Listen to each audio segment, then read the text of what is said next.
Mario, somos mente, pero somos cuerpo también, porque ahora mismo citabas ese tema.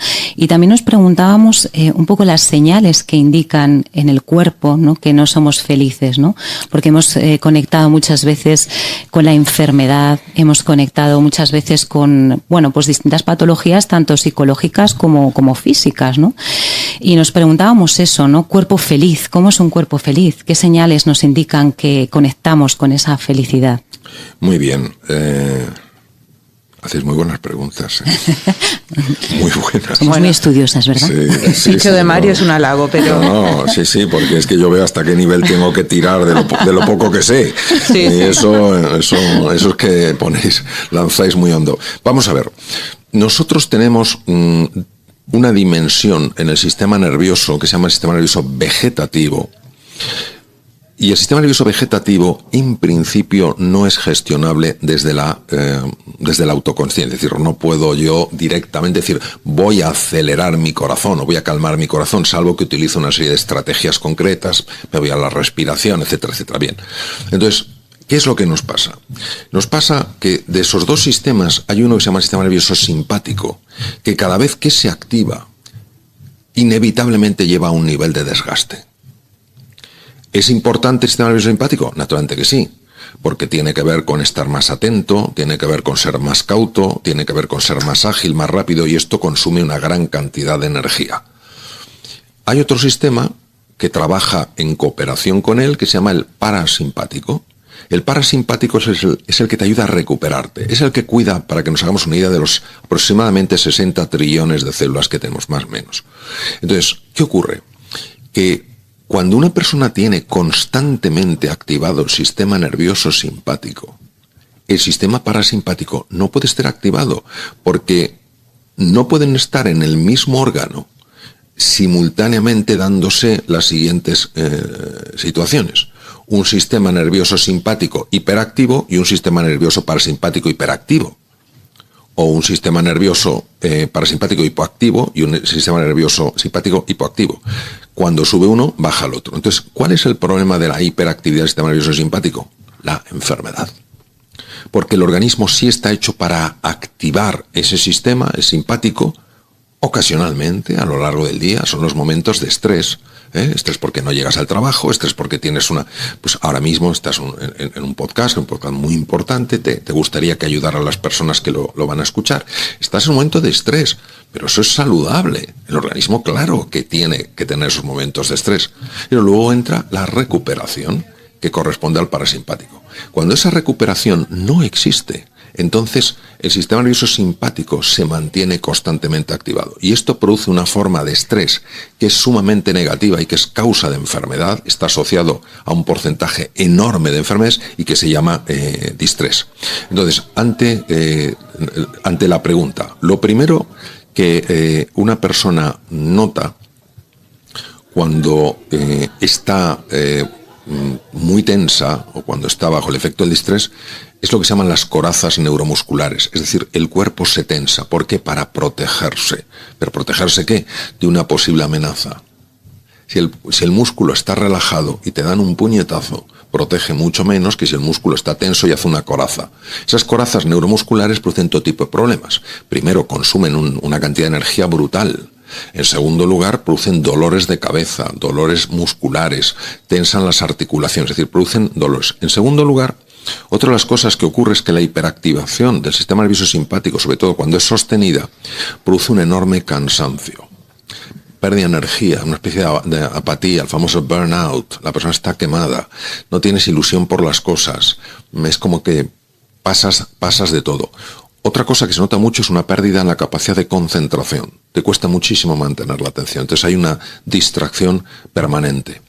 A veces hay una irritabilidad que llega a sorprenderle a la persona, la más mínima cosa salta, ¿no? Y lo que no está viendo es el deterioro que está teniendo lugar en sus órganos, porque sus órganos están como siendo, si utilizamos una analogía, como si el coche estuviera pasado de vueltas, pues el motor está sufriendo. Entonces el coche está sufriendo. Otra cosa, por ejemplo, que se nota muchísimo son trastornos del aparato digestivo, porque el aparato digestivo es el segundo cerebro y es tremendamente sensible a situaciones de estrés. del estrés negativo, del distrés. Entonces, todo tipo de desórdenes, colon irritable, pueden aparecer enfermedades mucho más serias, colitis ulcerosa, etcétera. Luego, otra cosa, por ejemplo, que puede notarse mucho, son temas en relación con la reproducción, porque el eje del estrés bloquea el eje de la reproducción. Hablo de estas formas de estrés negativo. ¿Por qué? Porque claro, si tú te sientes amenazado, en ese momento no estás pensando en la reproducción. Lo que estás intentando es salir de un peligro como sea, ¿no? Entonces, todas esas cosas afectan muchísimo a la persona. Y hoy en día, pues casi se ve con enorme frecuencia. Y parece que es lo normal. No, esto no podemos considerar que es lo normal. Esto es profundamente anormal. Los seres humanos no tendríamos que vivir así. Otro tema muy interesante es que este tipo de distrés aumenta lo que se llama el estrés oxidativo. El estrés oxidativo es una cosa fascinante porque nosotros tenemos que pagar un peaje por poder utilizar el oxígeno para obtener energía. Si no usáramos oxígeno, no pagaríamos ese peaje, pero tendríamos muchísima menos energía. Ese peaje es la producción de unas sustancias llamadas especies libres o radicales libres. Son muy peligrosos porque son tremendamente tóxicos. Son unas estructuras que les falta un electrón periférico y están como irritables. Entonces van golpeando a otras moléculas para robarlas un electrón. Pero claro, pueden golpear una molécula de ADN y producir una mutación. Pueden golpear, y de hecho golpean, fibras de colágeno y las desestructuran. Entonces, claro, esto favorece la vejez y favorece la aparición de tumores. El organismo está tan bien diseñado que elabora sustancias que bloquean. O sea, son generosas regalando electrones, con lo cual calman a esta especie de potros desbocados. Pero cuando el distrés es el que opera en nuestra vida, la producción de radicales libres aumenta, lo mismo que aumenta con la contaminación ambiental, lo mismo que aumenta con el tabaco, etcétera, etcétera. Y al aumentar esa producción, ¿qué pasa? Que la persona empieza a envejecer mucho más rápidamente.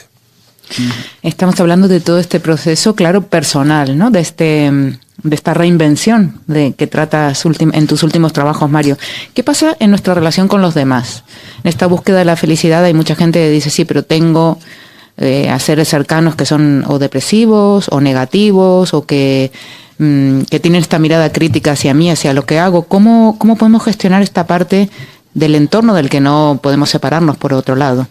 Vale, es una muy buena pregunta, claro. Y muy difícil de responder, porque solamente la persona que está en un contexto así pues sabe lo difícil que es. Entonces, desde luego no soy quien ni para dar consejos y mucho menos para dogmatizar, sí para invitar a algunas reflexiones. Vamos a ver. José Ortega y Gasset dijo una frase hace tiempo, muchos años, claro, dijo: yo soy yo y mis circunstancias. Si nos paramos a reflexionar sobre esta frase, encontramos dimensiones de bastante calado. Imaginaros que él hubiera dicho: yo soy yo. Eso es un gesto de tremenda arrogancia, porque quería decir, las circunstancias que más da. Yo soy una persona tan fuerte, tan sólida, tan capaz, ¿qué más me da? Si hubiera dicho: yo soy mis circunstancias, ¿dónde está la libertad del ser humano? Si tengo suerte con el entorno que me toca, me irá bien. Si tengo mala suerte, me irá mal, porque yo no cuento. Y esto lleva a la posición de víctima.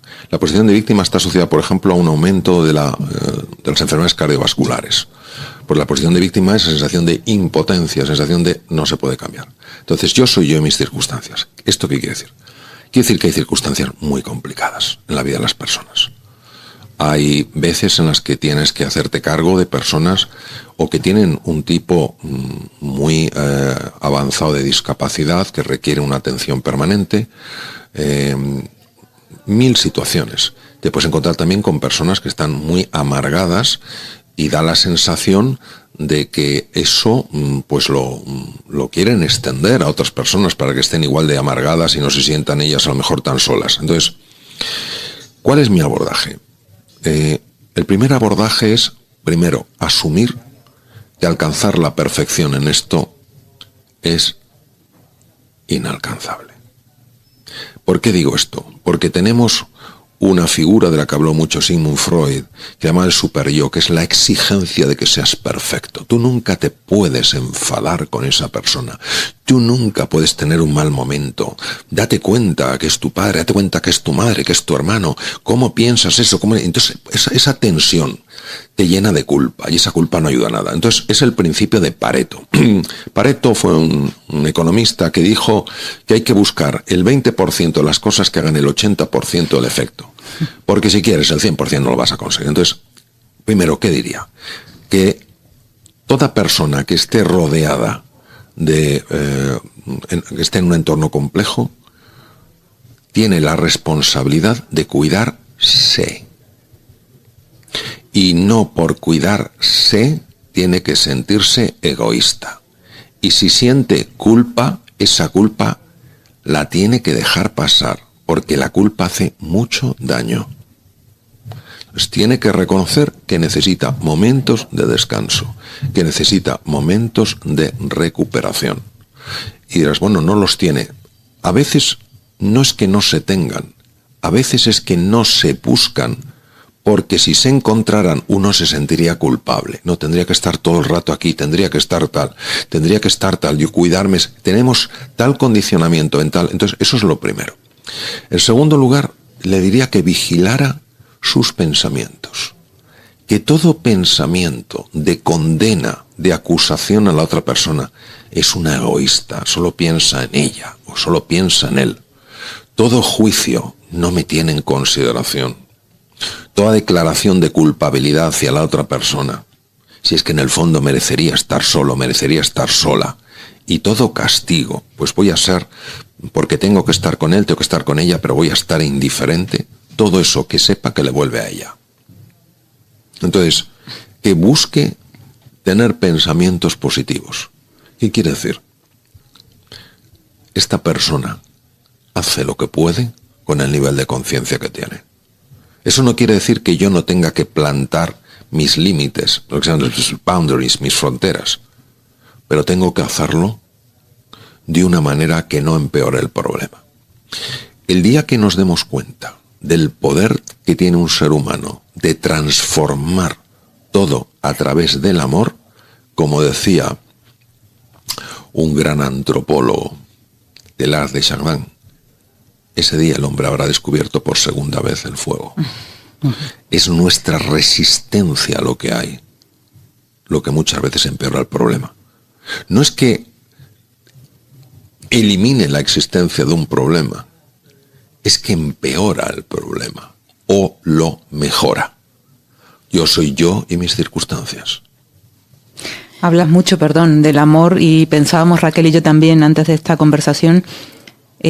Probablemente, Mario, has llegado a la conexión esta profunda que hay entre el amor y la felicidad, ¿no? Después de tanto trabajo y tantos años de investigación, ahora hablas mucho del amor.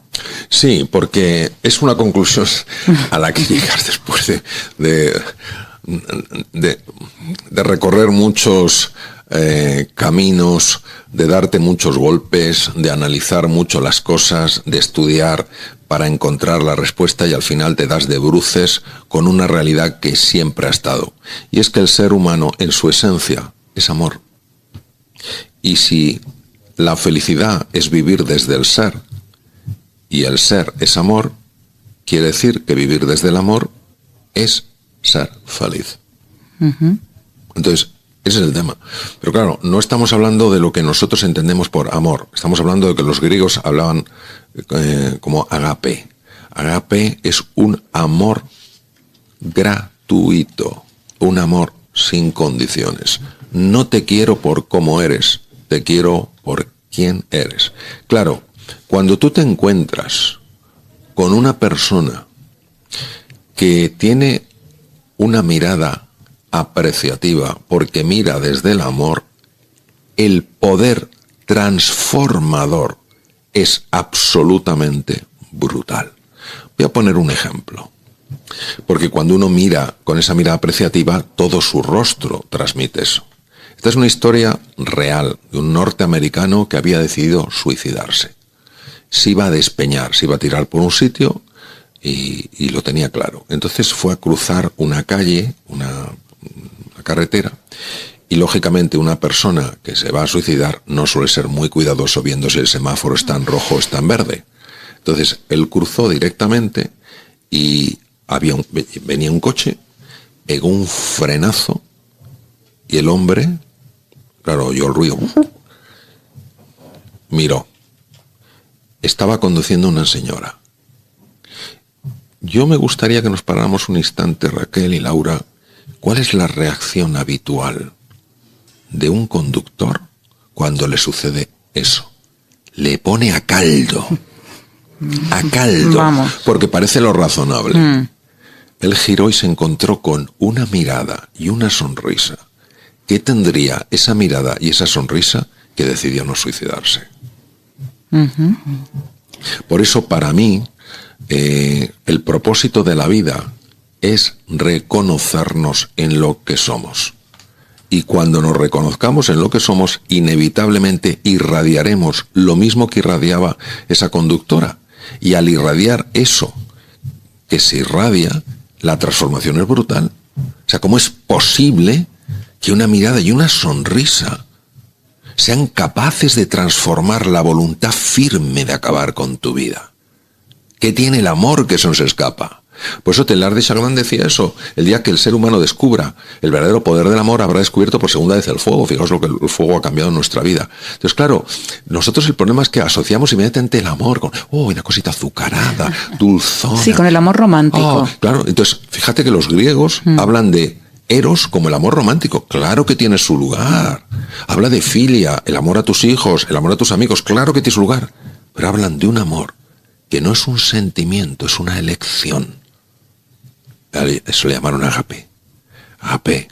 Amar gratuitamente, es decir, no porque sientas especial cariño por la persona, no porque sientas especial gratitud por la persona, sino porque eres capaz de intuir, aunque solo sea en un nivel sutil, que hay una conexión muy profunda con esa persona que todavía no la conoces.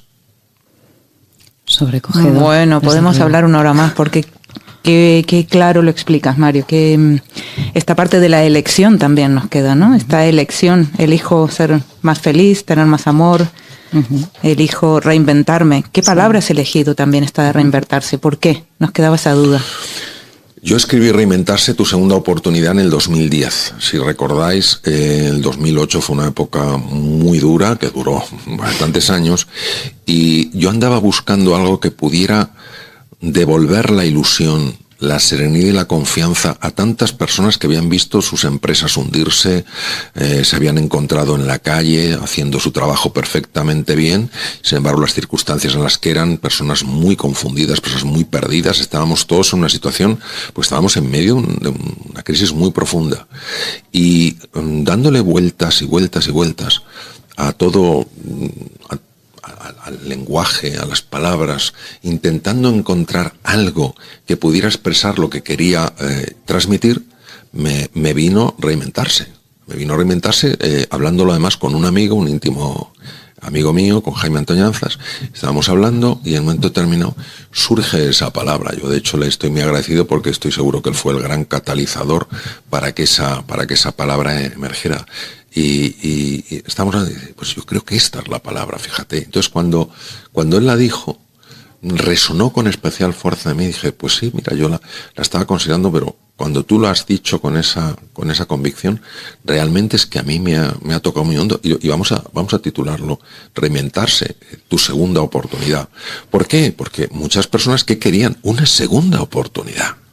La segunda oportunidad no es que no exista una tercera o una cuarta, es que existe por lo menos una segunda. ¿Verdad? Lo típico, dame otra oportunidad, por favor, de hacer esto. ¿Me das otra oportunidad? Entonces, es ese concepto más genérico que no es que sea específicamente solo una segunda oportunidad, pero que hay otra oportunidad más. Y estoy súper contento porque fijaros, cuando yo escribí Reinventarse, pidió mucho de mí. Me pidió mucho de mí, quiero decir, ¿no? Una dedicación tremenda, mucha reflexión, mucho análisis, y estaba muy contento el libro y tal cual. Pero hay un momento que dije, no voy a escribir más libros. Dije, estoy agotado. Y recibí un email que me produjo tal conmoción que dije, voy a seguir escribiendo.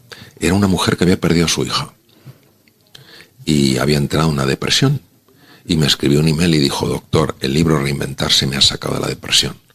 Le quiero dar las gracias. Por favor, siga escribiendo. Y recuerdo que tremendamente emocionado por aquel email, decidí que escribiría el siguiente. Escribí ahora yo. A veces hay que vaciarse para recibir cosas nuevas, esos estímulos, esos impactos, esa ilusión, ¿no? De la que has hablado. Nunca imaginé que ese libro podría ayudar a tantas personas. Nunca lo imaginé. Y hay personas que me dijeron, es que era justo esto, o sea, pusiste palabra a lo que yo buscaba, a reinventarme. Pues eso ya, claro, por eso estoy tan contento de ese libro, claro. Raquel toma notas cuando hacemos estas entrevistas, estas conversaciones, realmente. A ver cómo resumimos todo lo que nos ha contado. Esta libreta es oro, me la voy a guardar, además de escuchar a Mario. A Mario le escucharemos muchas veces, espero que tengan oportunidad de reescuchar una y otra vez este podcast. Pero bueno, hay algunas frases que creo que conviene, pues destacar de alguna manera, ¿no? Porque cuando hemos empezado hablando de la felicidad, él nos ha propuesto la distinción a nivel de palabras, de lenguaje, entre la felicidad y el bienestar, porque el bienestar entronca con los sentidos y la felicidad colma el corazón. Y ahí nos entra en el gran tema, ¿no? En el ser. Lo que nos define es lo que somos, no lo que tenemos, nos dice Mario. ¿Y qué pasa? ¿Por qué no somos felices? Pues porque estamos desconectados de nuestra esencia, de esa esencia del ser. Para descubrir el ser, nos propone que reconozcamos que lo que vemos no es todo lo que es. Humildad es la palabra. Convirtámonos entonces en buscadores, porque eso es algo fundamental en el ser humano, y vivamos una mirada contemplativa, la que no enjuicia, la que se deja sorprender y asombrar, la mirada de los niños. Adoptemos, por tanto, una posición de estudiante, no de experto. Esa mente del principiante hay que abrazarla. Ante el vértigo que proponía Laura, ¿no? Él nos propone que entendamos que el abismo es una fantasía realmente, una fantasía con la que podemos trabajar, con la que podemos seguir explorando, ¿no? Y siguiendo conociéndonos. ¿Hay personas predispuestas a ser más felices? Bueno, atención, porque puede haber una conclusión equivocada. No estamos determinados, puede haber un cierto condicionamiento que se resuelve con la neuroplasticidad. Maravilloso concepto. Se puede trabajar. Da igual la edad, podemos seguir trabajando, porque, como recordaba Ramón y Cajal, todo ser humano, si se lo propone, puede ser escultor de su propio cerebro. Bueno, podríamos seguir con muchas más cosas, solo un par de apuntes más en torno al distrés, porque lo que hace al cuerpo este distrés, es cosas tan dolorosas como el cansancio, la pérdida de concentración, la irritabilidad, el deterioro de los órganos, trastornos digestivos, problemas de fertilidad, envejecimiento prematuro, ¿no? Qué duro. Abracemos, por tanto, otro de los valores con los que hemos hablado con Mario, que es el amor. Ese poder transformador, porque si el ser humano supiera en esencia lo que es el amor y su poder transformador, alucinaría realmente. No es un sentimiento, es una elección, por tanto, elijamos el amor, ¿no? Incondicional, sin excusas, sin condiciones. Bueno, esta elección que se practica cada día, Mario, ¿no? ¿Cómo haces para seguir con esa ilusión que creo que sí mantienes en tu trabajo? Bueno, primero darte la enhorabuena, Raquel, porque es impresionante la precisión con la que has reflejado mis palabras. De verdad, enhorabuena y muchas gracias. Vamos a ver. Yo cuando me levanto por la mañana ya tengo que enfocar la atención. Pongo una analogía que es la diferencia entre un rayo de luz y un rayo láser. Un rayo de luz se encuentra con un obstáculo y rebota. Un rayo láser se encuentra con un obstáculo y lo atraviesa. Entonces, a lo largo del día nos vamos a encontrar con obstáculos. Si nuestra atención no está focalizada, vamos a ser como el rayo de luz. ¿Cuál es la diferencia? Que los fotones en un caso no están alineados y en el otro hay una coherencia absoluta, están totalmente alineados. Entonces, yo tengo que enfocarme en ese momento en algo, que es que me encuentre con quien me encuentre, me suceda lo que me suceda, tengo que entender que hay algo ahí que no veo. Y lo primero que tengo que evitar es el juzgar. He de tomar una disposición abierta, interesada y curiosa para comprender, para dejarme sorprender, para dejarme asombrar. Lo segundo que tengo que reconocer es mi tendencia a reaccionar automáticamente por viejos condicionamientos. Hay personas que con el simple tono de voz te generan una reacción, otras con su forma de mirar, otra con algo que hacen. Entonces, reconocer esa reacción, no sentirme culpable por ella y ser responsable de no actuar en base a esa reacción. Y por tanto, comprometerme con el silencio, con la quietud, con no abrir la boca, con no reaccionar. Y en tercer lugar... Me lo voy a tatuar. Sí, es muy útil, es muy útil. Y en tercer lugar, utilizar un pensamiento que tengo que tener preparado para bloquear ese pensamiento que a nivel inconsciente está en el origen de mi reacción. Es decir, y ese pensamiento siempre tiene que ser favorable para la otra persona. Siempre. Nunca puede ser un pensamiento de acusación, de juicio, de condena, haga lo que haga. Es decir, ese pensamiento tiene que ser, por ejemplo, deseo que encuentres la paz, deseo que seas una persona que elimines tus sufrimientos, tus heridas, porque todo el mundo tiene sus heridas. ¿Sabes lo que te digo? Entonces, esa vocación de sanación tiene que estar presente en cada momento de la mañana. Y al final del día, he de hacer una reflexión y darme cuenta de que hay veces que lo he hecho un poquito mejor y hay veces que no lo he hecho bien. Y en lugar de utilizar conmigo mismo el juicio acusatorio, mira, con el tiempo que ibas practicándolo ya lo podrías hacer un poquito mejor. Y no sé qué, en lugar de eso, sencillamente reconocer que es desafiante, reconocer que estoy aprendiendo y sencillamente sentir gratitud por lo poquito que haya podido hacer. Tengo que convertirme en mi mejor amigo y no en mi más devastador enemigo. Entonces hay que tener mucho cuidado, porque cuando una persona está cambiando toda su forma de interactuar con la realidad, la vieja realidad, el viejo condicionamiento mental, va a buscarte las pequeñas fisuras donde pueda. Y si has hecho todo, has tenido 6 veces, en lugar de reconocerte el éxito que has tenido, intentará machacarte. Quiero que pensemos por unos instantes en la forma en la que anda un bebé. Un bebé se levanta por primera vez y enseguida se cae. ¿Entenderíais la conducta de unos padres? Pero qué torpe eres. No, la cosa más sencilla enseguida la alaban. Mira el chiquitín cómo está andando, bonito, bonita, un poquito, tal cual. Entonces, ¿qué pasa? Que llevado de ese refuerzo positivo, ese niño va ganando confianza. Eso es lo que necesitamos. Por eso nunca nadie, al menos lo veo así, ha de presentarse ante esto como un experto, sino como un principiante. Y por tanto, al final, ¿para qué te vas a acusar si estás aprendiendo, si tienes una mente principiante? Hay que tener mucho ojo, porque ese viejo condicionamiento es como un programa viral, sorprendente. Parece que tiene vida propia y quiere seguirte. Quiere que sigas cautivo de eso, que no descubras una realidad, porque en el momento en el que descubras esa nueva realidad no lo vas a querer nunca más de consejero. Despedido. Le vas a despedir. Muchísimas gracias, doctor Mario Alonso Puig. A vosotros. Un placer y hasta la próxima, bienestarios.